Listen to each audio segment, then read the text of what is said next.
works for you.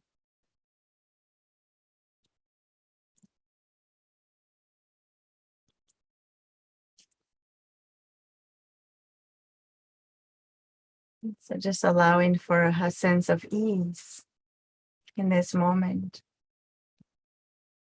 And this is more of an allowance, an invitation. There's nothing to change or nothing to do.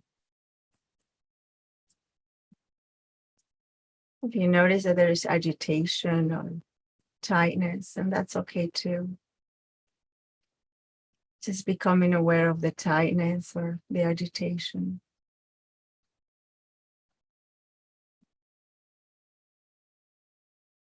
Bringing a sense of kind curiosity.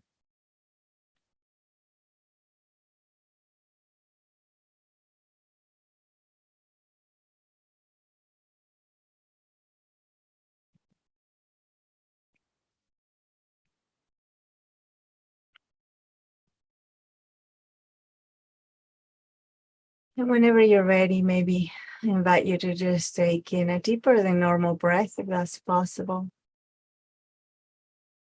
Then a long exhale, emptying up those lungs and emptying up the belly. Let's do that once again. So just taking a breath a little deeper than normal. And then just a longer than normal exhale.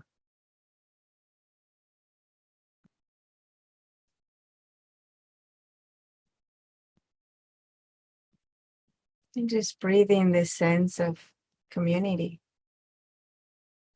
Breathing in togetherness.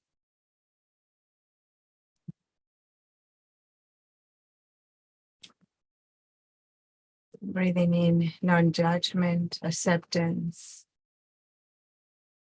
belonging, being invited. Knowing that you're always invited here.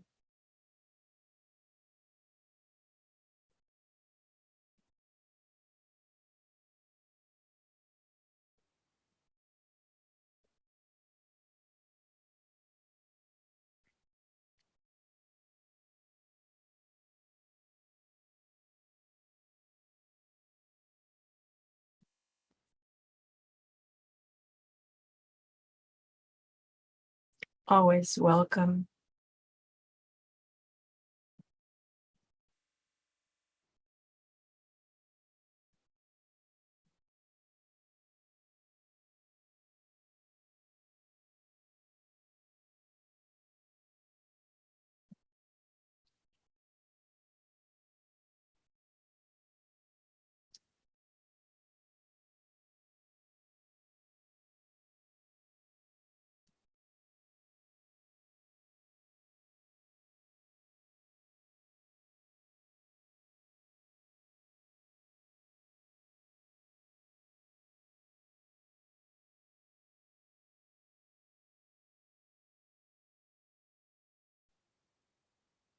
And this sense of acceptance that comes up as we come together starts with you.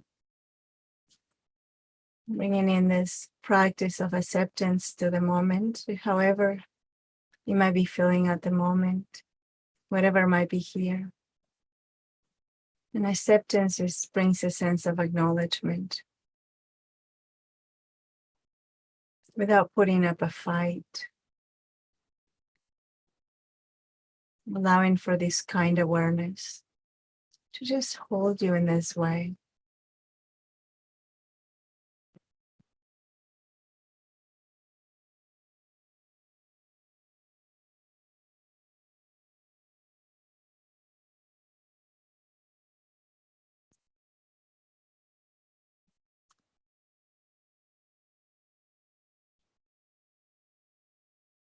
And noticing the times when judgment comes in. And then just acknowledging as well, judgment as well. It's just as a natural process of the mind.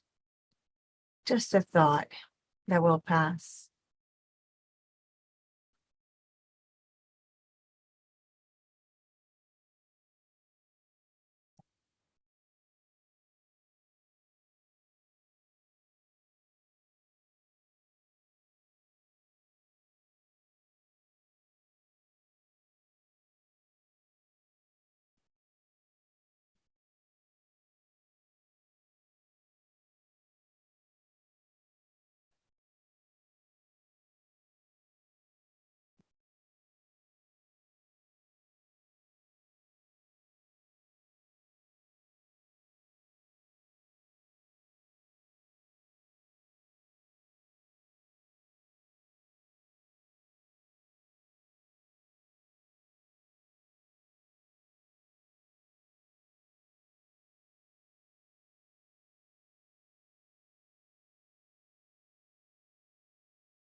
I'm not feeling the breath in the body, just noticing this body breathing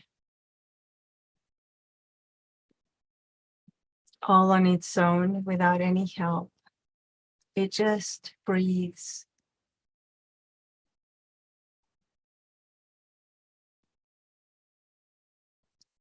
And seeing if you can sense the breath. Perhaps you sensing the body rising on the in-breath and falling on the out-breath, or maybe just sensing the breath coming in, the temperature of the breath as it comes in and as it leaves the body.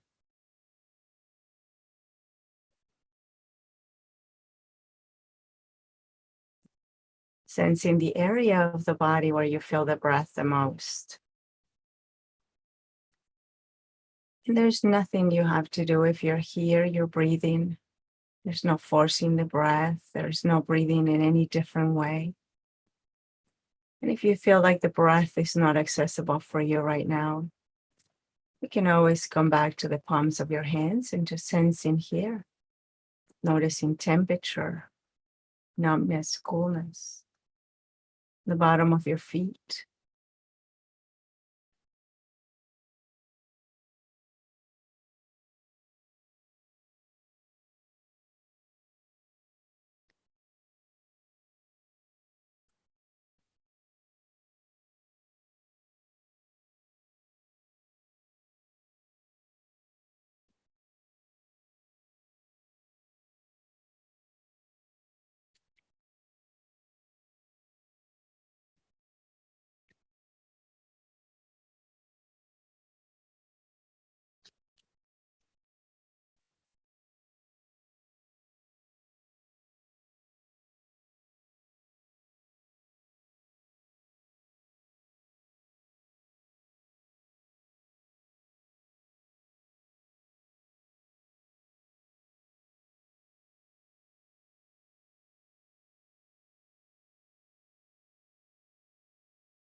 And just noticing where the mind goes when we pause. Just becoming aware of how it drifts and it does its thing, kind of takes us away. And that's a moment for smiling if you're noticing that. Smiling every time that you notice that, wow, there's the mind doing its thing. And then really kindly just bringing your attention right back to your anchoring, which could be the palms of your hands or the bottom of your feet or the breath in the body. Whatever is most, noticeable for you in this moment. Could also be sound. Just tuning into this moment again and again. That's our practice.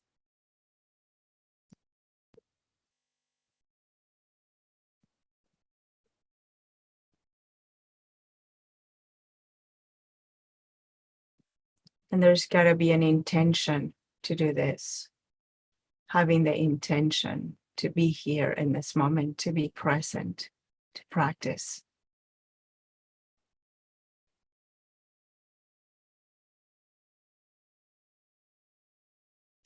and the wish to stay tuned to our intention.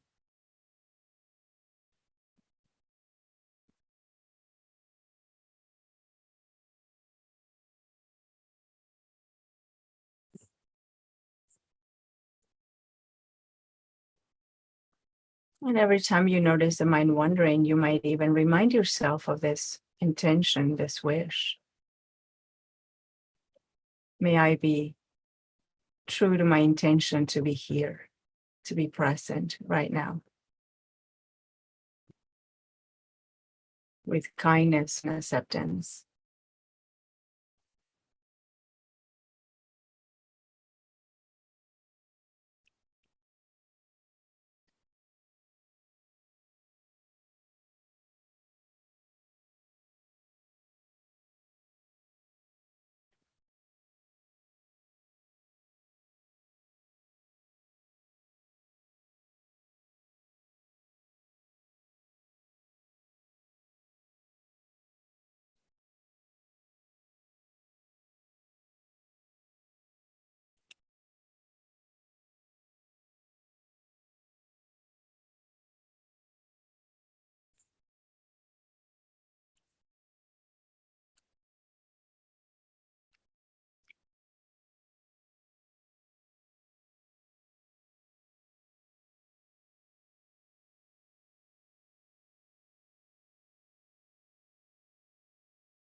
And as you sit here in this moment, perhaps noticing this cultivation of acceptance towards yourself right now, with kindness,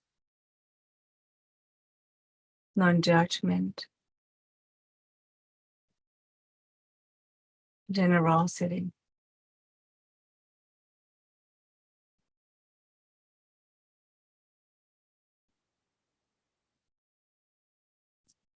And noticing what these ways of being feel for you. What do they feel like?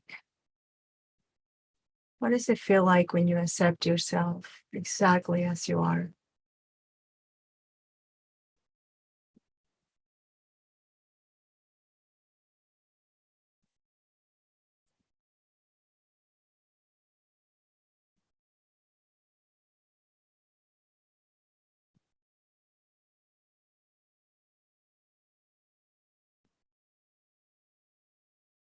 Tuning into the body, noticing what it feels like.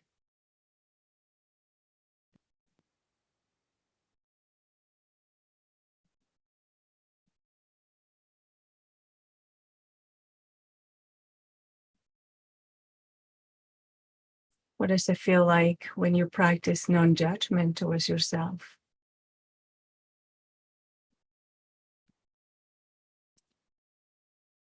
How do you approach judgment when you notice it? Is it with more judgment or is it with kindness?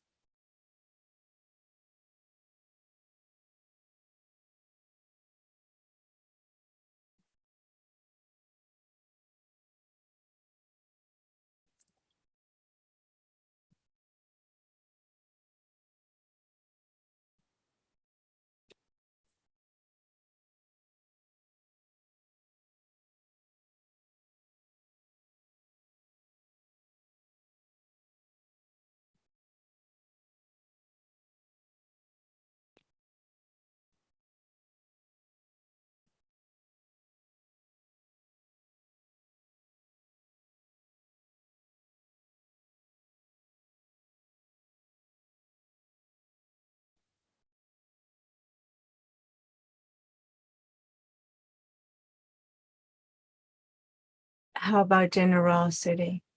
How do you practice generosity towards yourself? How do you keep safe? How do you cultivate patience towards yourself?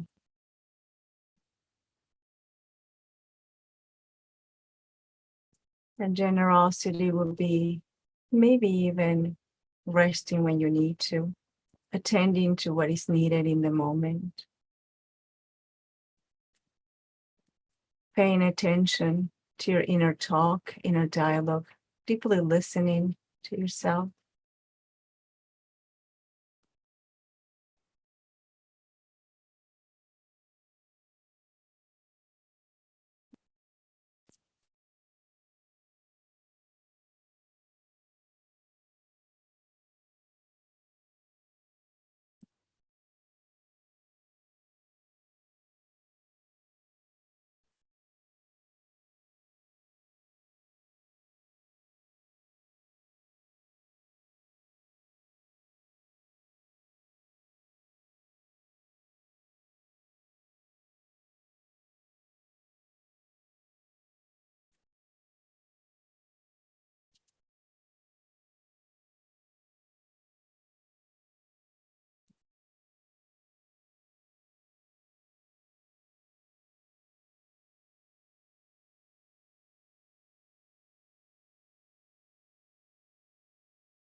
And perhaps the invitation to say to yourself, may I accept myself exactly as I am right now with kindness.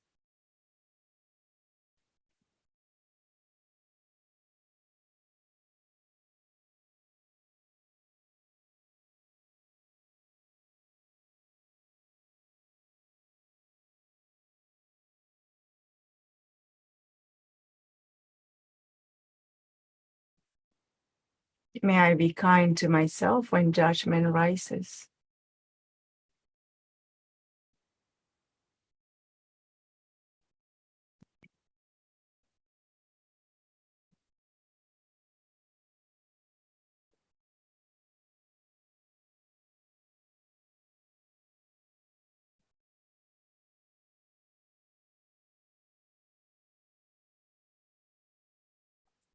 May I be generous towards myself.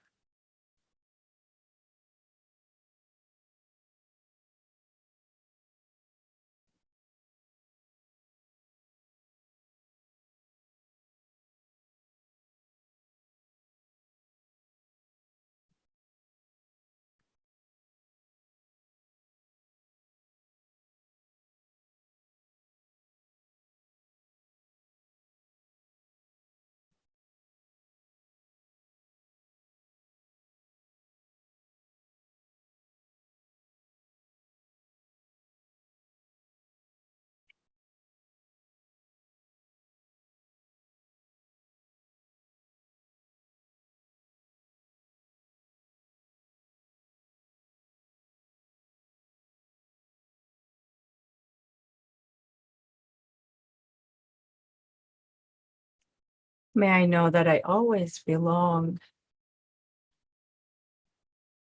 and that I am always welcome.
May I know that I have just what I need, whatever I am, wherever I go.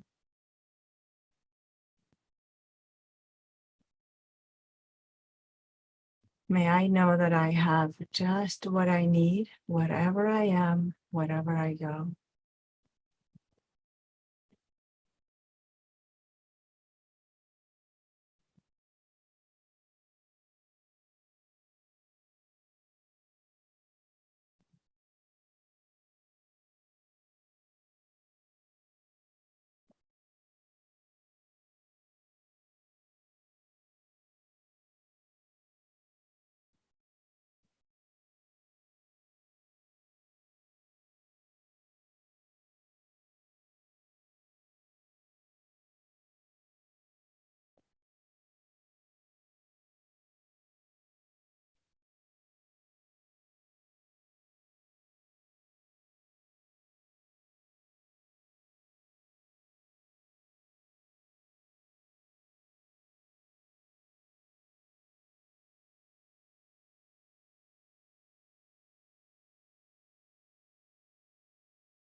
Cultivating a sense of belonging through acceptance, non-judgment, generosity,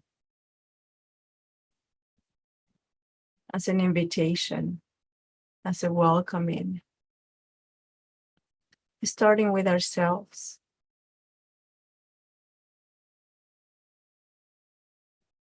And then maybe an invitation to expand this sense of belonging to others.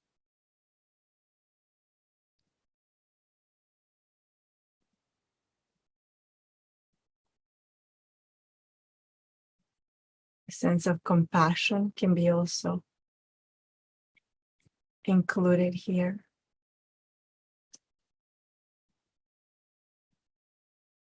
Towards ourselves and then towards others. But it all starts with us. It all starts with you.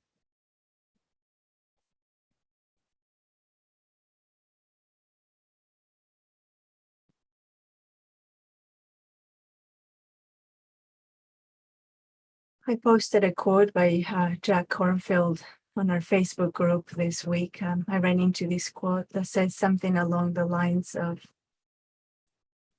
if your compassion doesn't include yourself, then it is not complete.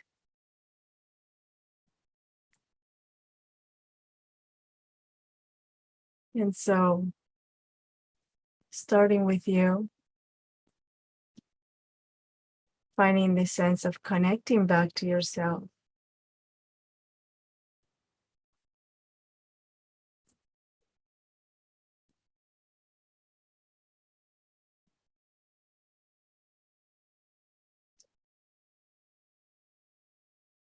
Celebrating those parts of yourself that you just really perhaps enjoy.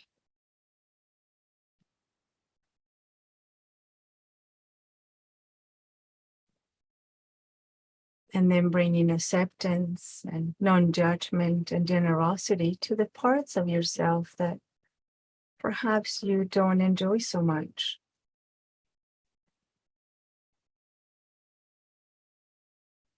Those parts of yourself that you might be hard on yourself for.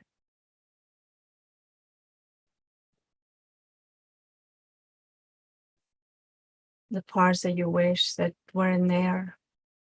So expanding a sense of compassion.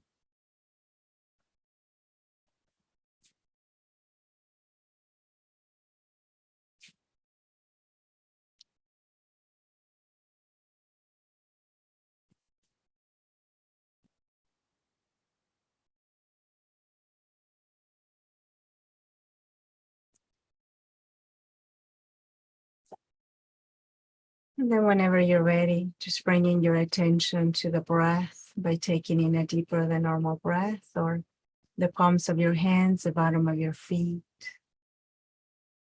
your heartbeat.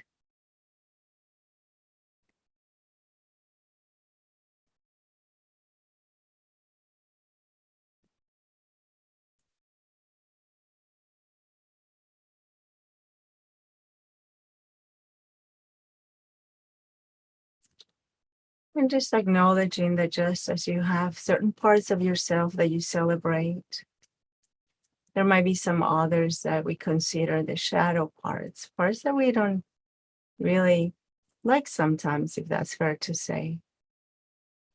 And then extending this acceptance and non-judgment and generosity to these parts. And in this way, we'll learn to do the same with others, knowing that they also have the same parts.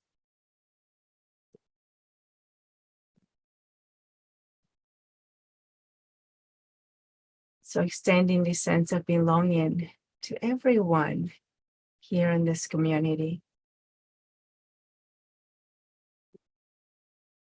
Allowing for a sense of safety, acceptance, generosity, non-judgment.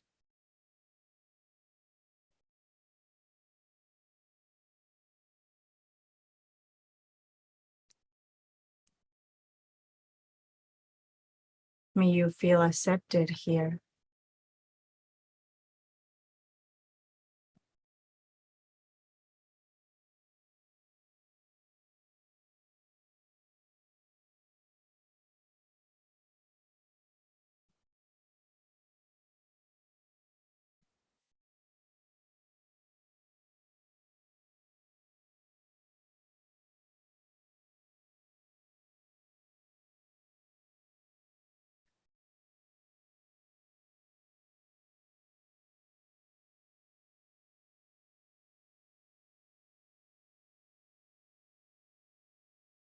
May you sense the generosity that we practice here through safety.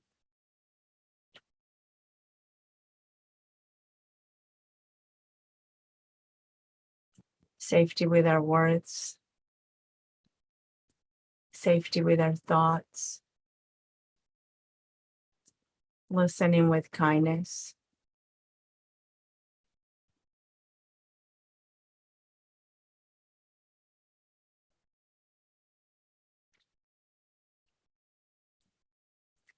So Alberto Rios, in his poem, We Are of a Tribe, says, we're of a tribe.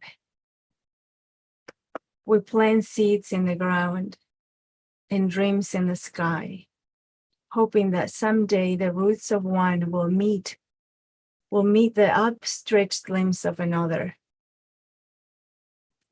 It has not happened yet. We share the sky, all of us, the whole world. Together we are a tribe of eyes that look upward, even as we stand on uncertain ground. The earth beneath us moves quiet and wild, its boundaries shifting, its muscles wavering.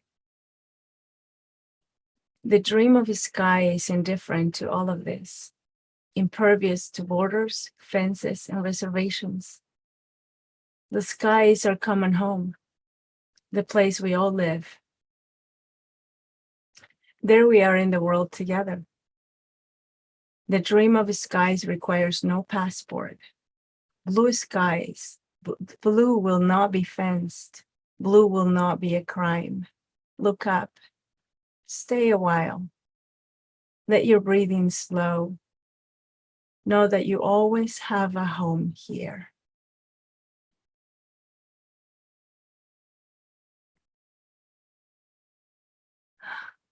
So maybe just taking in another breath or two,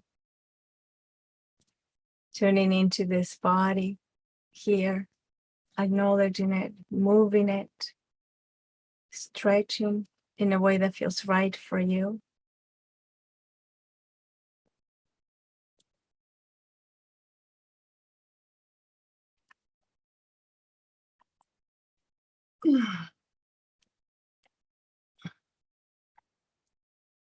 So welcome everybody.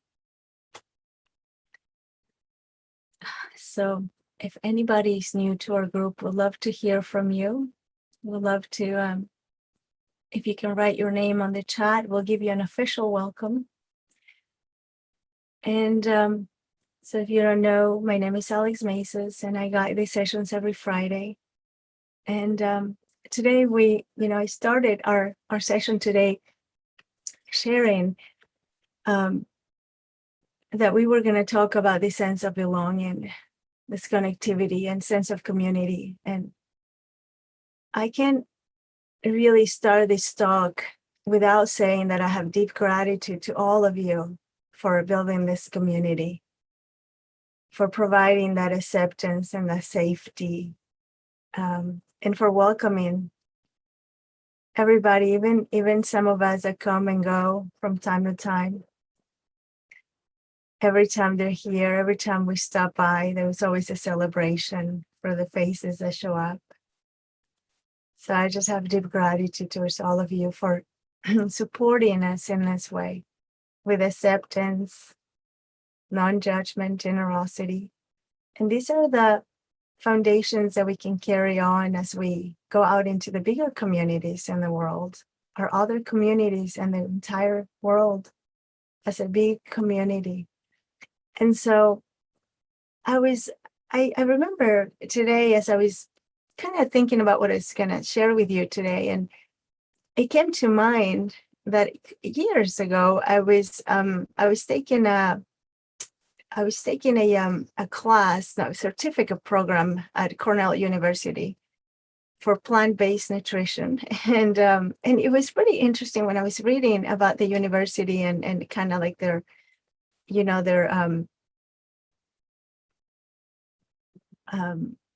way of being, their kind of goals. One thing that came up was that they talked about a sense of belonging. And he said, belonging is a feeling of security and support when there is a sense of acceptance, inclusion, and identity for a member of a certain group or every group. It is when an individual can bring their authentic self to work. When employees feel like they don't belong at work, their performance and their personal lives suffer.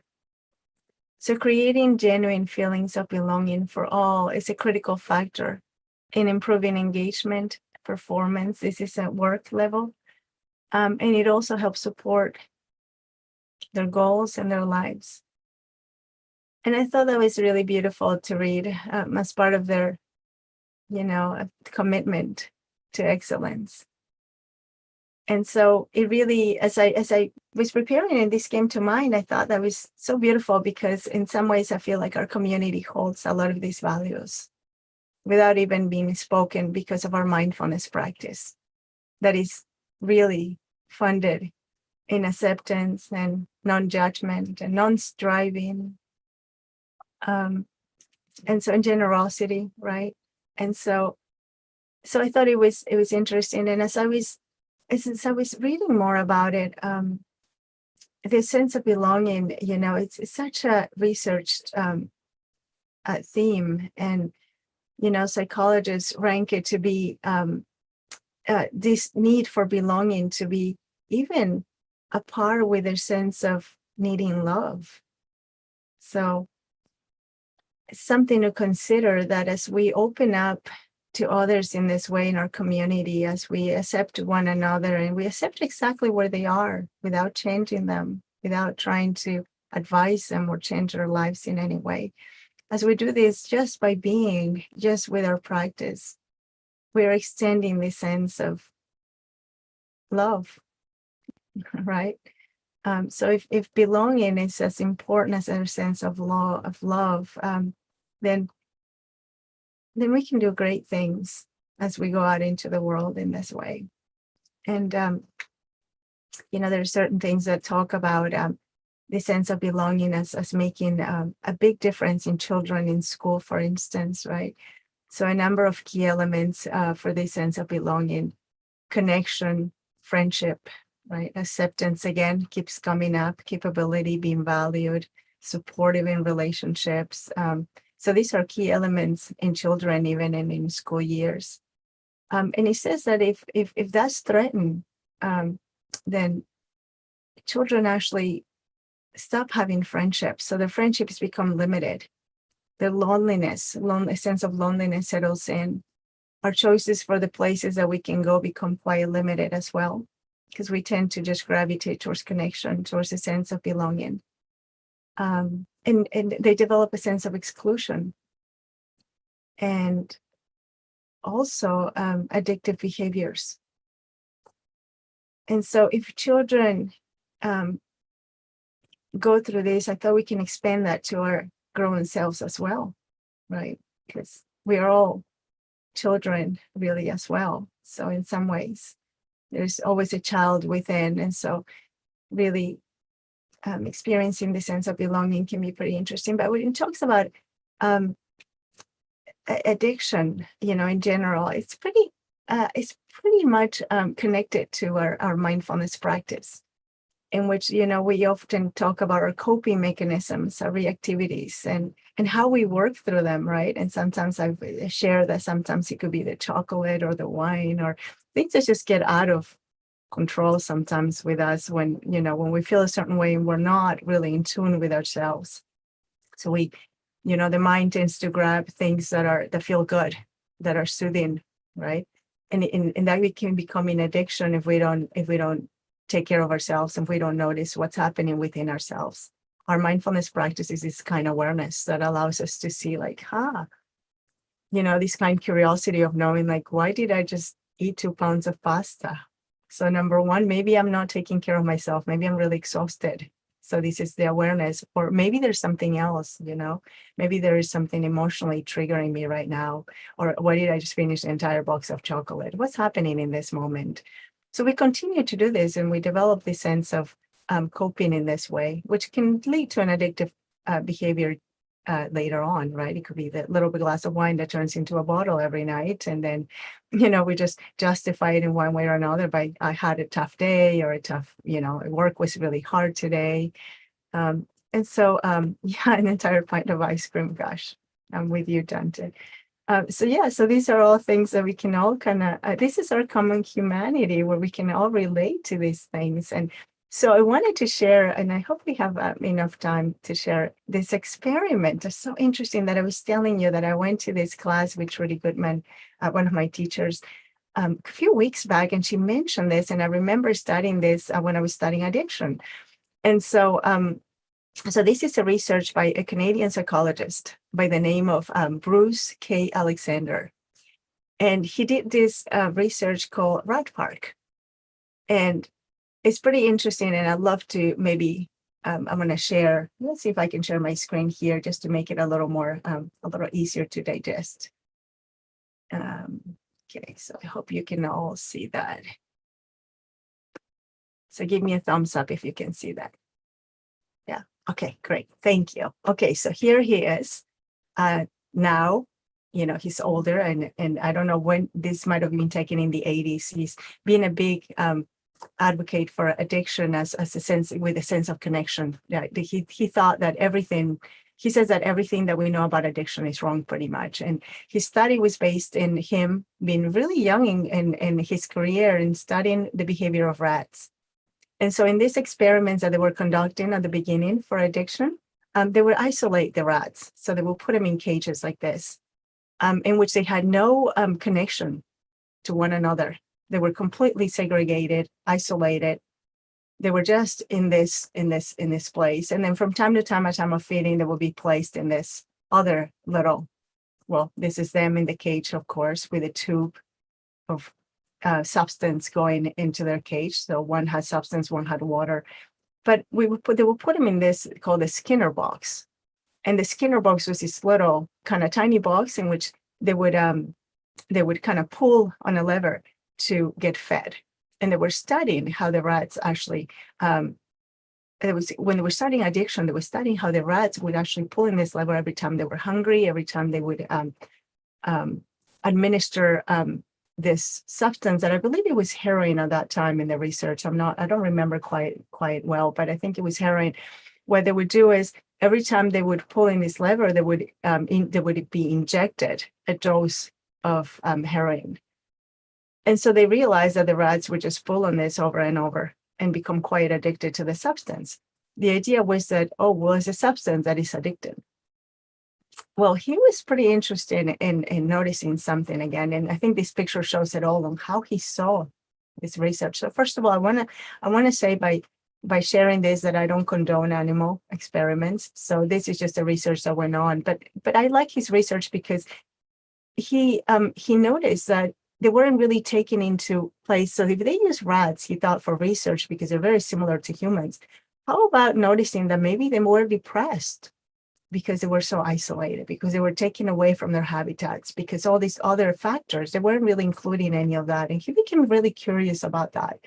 So he decided to create this called the Rat Park. And it's like the cutest thing. It was a huge thing that he created with a couple of other young researchers at that time. And they put everything that a rat would love. It was wheels for exercising. It was like little cans where they can roll around and hide. And of course, they're social. So they brought all their friends to this place, right? They had all their friends here. They could mingle. They could, they could have sex with one another. So the park became really, really, really crowded after a while. But they just had it all. It was a community for them. And here they are running around and hiding and having the best time possible. At the same time, in the same place, he had included a substance bottle in here where they could go at any time they wanted. They could get, like I said, I don't remember exactly, it might have been heroin or one of those drugs, but really heavy drugs. And then they noticed that the rats would just hang out and chill and play, right? This is another image of them playing. They were just like, here's the rats with their young, just kind of chilling. And so what they noticed, here's a mama rat. So what they noticed was that they did not go to the substance as much. So they're saying if the substance, this is what he questioned, if the substance is addicting, why aren't they also here going and just taking the substance, as when they're in isolation? So there was something to the fact that the rats were taken away and isolated, that they might contribute to addiction. And so, so he realized that maybe what was happening was that this isolation was driving them to cope with this loneliness, with this sense of not having anyone, to be just being in a cage alone. And so he decided to change that perspective and to really propagate this idea that addiction, that a sense of a lack of connection often leads to addiction, a lack of connection. And so I think I'll just show you one more time, because these are some really cute images from his website, by the way. These are not mine, these are all his. And we shared, I think, the website. There's also a documentary about this, about the experiment and how everything happened. But just wanted to show you really briefly this, because I think it's so interesting. And so as he shared this, he realized that the sense of connection is vital for us. And so as we come together every week in this way, I just wanted to really, really make this clear, that in our practice, as we come together and we practice all the different ways that we practice mindfulness together, in the sense of acceptance and kindness towards one another, the sense of connection is built, and the sense of connection can be really healing. And so the idea is that when, even when we practice in our small groups with one another, that we can continue practicing in this way, and hopefully bringing everything that we learn here and the way of being that we practice here into the world, into the larger community, right? And so that we can build community everywhere we go in this way, just by being ourselves, just by taking everything we're learning here. So at the end of the experiment, he also noticed that the rats that were still in captivity, that the other scientists have still kept, would pretty much consume the substance almost to the point of overdosing, because they couldn't really bear to be segregated anymore, to be alone anymore. And the ones that were with their young and with their friends, in the sense of in this park, having just a good time and enjoying life and doing things like this, they actually hardly ever consume the substance. And so this says a lot, and not to say that, I know they use rats a lot for research, because for some reason they always thought that we were very similar, right? That we kind of go through life in very similar ways. They're highly sensitive animals. As a matter of fact, if you scare a rat, they're prone to heart attacks. Some of them will just die in the spot if we scare them. So they're very similar in a lot of ways. They startle really quickly. And so my idea with showing you this is more just to have a sense of also incorporating some things in your life that might be helpful during difficult times. So, with now the new strengths in the COVID and some more isolation maybe coming our way, we don't know, maybe not. Really doing a little more of what is, to go out and even if you're social distancing, to be around other people, to reach out in the group, to create, friendships in the group that you find that might be helpful to have, right? And so just to have this sense, this place. So I just wanted to also express my deep gratitude, just for you to really creating this space for others and for me and for everybody else that comes into our group. And so that being said, maybe I'll just close it right there. And then if you'd like to hear more about this, it's called the Rat Park, and there's a documentary, and I think I might have it I might have the link if I can post it for you, because I think it could be interesting for you to watch, just as a refreshing, really, point of view on addiction and on human behavior and the many behaviors that we all have that, sometimes it's not drugs really, but we do become addicted to things because they take us away from the moment. And if something is unpleasant, we tend, it's just our nature, of course, for survival to go. So here's a documentary that I found as well, if you ever want to just kind of check it out, maybe later this weekend.